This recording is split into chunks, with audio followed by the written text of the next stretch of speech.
약물에 취한 상태에서 롤스로이스를 몰다 20대 여성을 치어 숨지게 한 운전자에게 징역 20년형을 내려달라고 검찰이 재판부에 요청했습니다.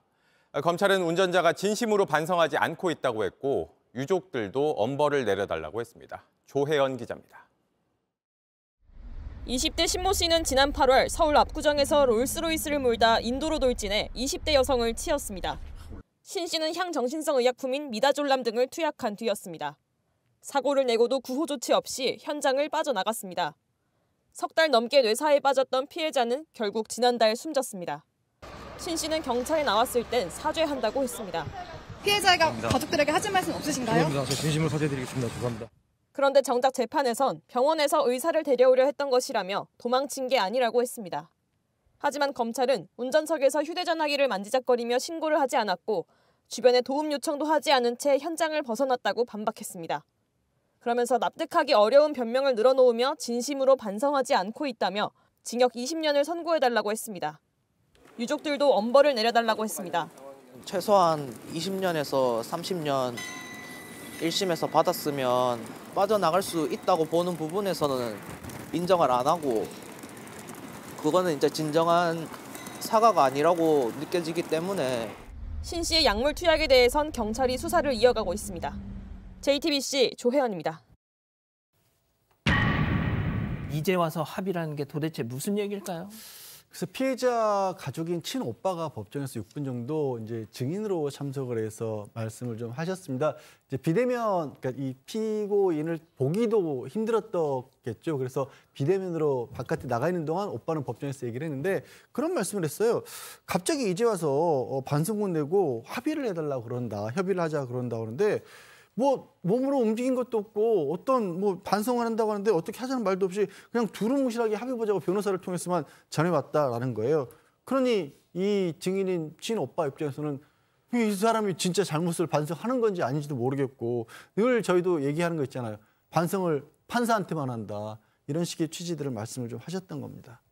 지난 15일에 3차 공판이 있었는데 거기서 저런 얘기를 했다는 겁니다.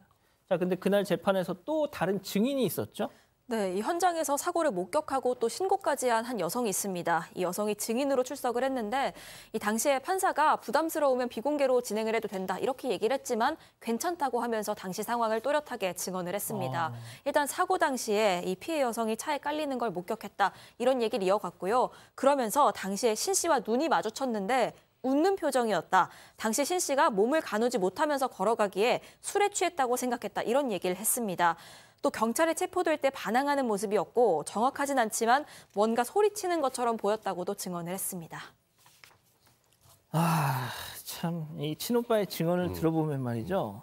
신우준이가 아직까지도 이게 뭐 어떻게 반성의 기미가 보인다고 생각하세요? 그러니까 제대로 된 사과 자체도 없었고 이제 이 사고 발생 3개월 정도가 지나서 변호인을 통해서 피해 여성과 가족에게 사과 편지를 보내고 싶다 이런 의사를 전해왔다고 합니다.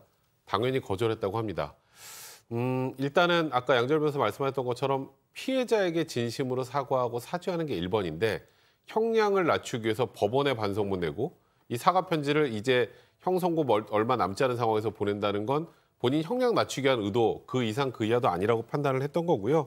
무엇보다 안타깝게 사망한 그 피해자분 구호 조치 전혀 하지 않았고 그리고 불법 마약류 투약도 인정하지 않으면서 뭐 카메라 앞에서만 반성하는 척하는 것 그건 그 모습 볼 때마다 더 많이 화가 난다고 하셨고 그래서 마약류 사건까지 합해서 정말 엄벌에 처해지길 바란다 이런 입장을 냈습니다.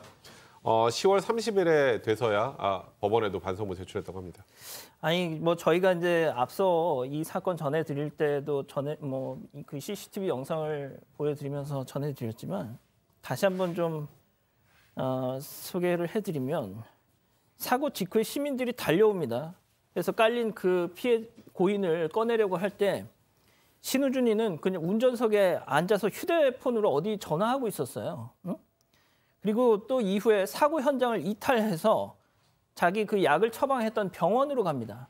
경찰은 그걸 병원 측과 입을 맞추는 행위였다 이렇게 판단하고 있는데 돌아와서는 경찰이 체포를 하니까 아예 안 죽었잖아 하면서 막 소리를 치더라는 거예요, 경찰들한테. 자, 교수님. 저 인간 저거 어떻게 해야 됩니까, 저거?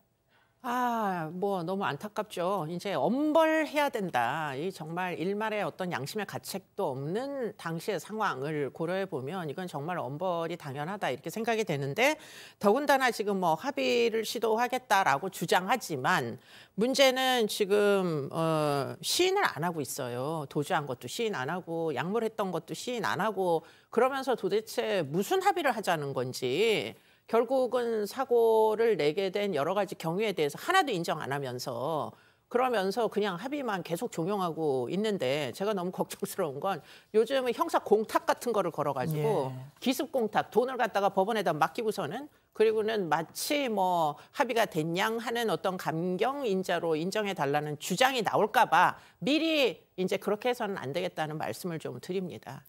자, 양 변호사님 언제 선고가 나올까요? 일단 지금 재판이 다 끝난 건 아니고요. 마지막 재판이 12월 20일입니다. 그때가 결심이라고 하죠. 그때 이제 검찰에서는 몇 년을 선고를 해 주십시오라고 구형이란 걸 하고 그 이후에 한 달 정도 후에 보통은 선고를 하거든요. 그래서 1월 중순경에는 아마 재판부의 판결이 있을 것으로 보입니다. 자, 영화 배급사의 직원으로 합격을 해서 대구에서 서울로 상경을 했습니다. 그 쥐꼬리만한 월급을 받으면서도 꼬박꼬박 대구에 계신 부모님께 용돈을 붙였던 아주 귀한 따님이었다고 합니다. 이 유족들은 어떻게 앞으로 사실 수 있을까요?